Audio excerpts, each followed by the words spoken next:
جب دل میں انتقام کی آگ بھڑک رہی ہو تو انسان نہ صرف دوسروں کی زندگیاں برباد کرنے کی کوشش کرتا ہے بلکہ خود بھی اپنی زندگی برباد کر بیٹھتا ہے۔ اور اب سائم بھی اسی راہ پر چل پڑا ہے۔ سائم کو جیسے ہی یہ خبر ملے گی کہ سارا اپنے شوہر کے ساتھ نئی زندگی کا آغاز کر چکی ہے تو اس کے صبر کا پیمانہ لبریز ہو جائے گا۔ فراز کی موت کا دکھ اور سارا پر لگی نفرت کی مہر اسے چین نہیں لینے دیتی، کیونکہ سائم یہ سمجھتا ہے کہ کوئی اور نہیں بلکہ سارا ہی اس کے بھائی کی قاتلہ ہے۔ یہی سوچ سائم کو بہت زیادہ ہرٹ کرتی ہے۔ وہ اندر ہی اندر سلگ رہا ہوتا ہے۔ اسے سارا کی نئی زندگی برداشت نہیں ہو رہی۔ وہ فیصلہ کرتا ہے کہ اگر وہ سکون سے نہیں جی پایا تو سارا کو بھی چین سے سانس نہیں لینے دے گا، اور سائم اپنے اسی انتقام کی آگ میں جلتا ہوا احمر کے گھر پہنچ جائے گا۔ چہرے پر غصہ، آنکھوں میں چنگاریاں اور ہاتھوں میں پتھر، وہ بنا کچھ کہے احمر کے گھر کے شیشوں پر پتھر مارنا شروع کر دے گا، اور ہر پتھر کے ساتھ جیسے اس کا اندر کا غصہ نکل رہا ہو۔ شیشے ٹوٹتے ہیں، آواز گونجتی ہے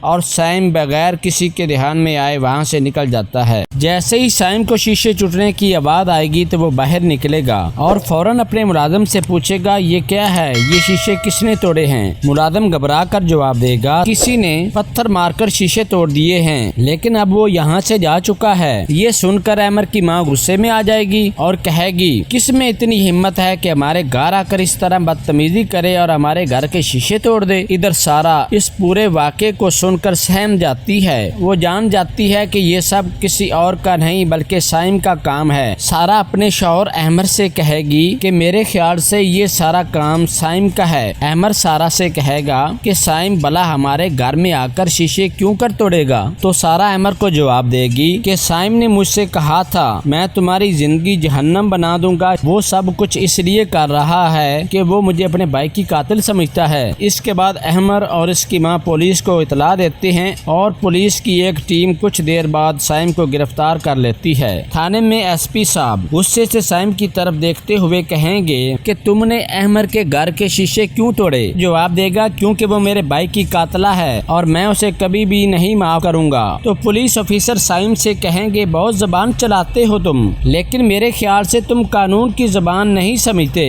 اور شاید اب ہمیں تمہیں قانون کی زبان سمجھانے کی ضرورت پڑے گی۔ مگر سائم کی خاموشی گواہی دے رہی ہوتی ہے کہ اس کے دل کا زخم اب بھی ہرا ہے۔ وہ سارا کو کبھی معاف نہیں کرے گا کیونکہ اس کے نزدیک وہی فراز کی موت کی وجہ ہے۔ لیکن اسی دوران پولیس کو ایک نیا سراغ بھی ملے گا۔ کچھ ایسے ثبوت پولیس کے ہاتھ لگیں گے جن سے یہ پتا چلے گا کہ فراز کی موت کے پیچھے شاید کسی اور کا ہاتھ ہے۔ پولیس ایک رمضان نامی شخص کو گرفتار کر کے لائے گی جس کی فراز کے نمبر پر بہت زیادہ کالز آئی ہوں گی۔ پولیس انویسٹیگیشن کے دوران اس شخص کو موبائل میں سارا کی تصویر بھی دکھائے گی اور اسے پوچھے گی کہ کیا تم اس لڑکی کو جانتے ہو؟ تو وہ شخص انکار کر دے گا کہ میں اس کو نہیں جانتا، یہ کون ہے، کیا ہے، مجھے اس کا کوئی علم نہیں۔ دوستو آپ کو کیا لگتا ہے کہ سارا واقعہ ہی بے گناہ ہے اور فراز کو قتل کرنے کے پیچھے کسی اور کا ہاتھ ہے؟ اپنی رائے کا اظہار کمنٹ سیکشن میں ضرور دیجیے گا۔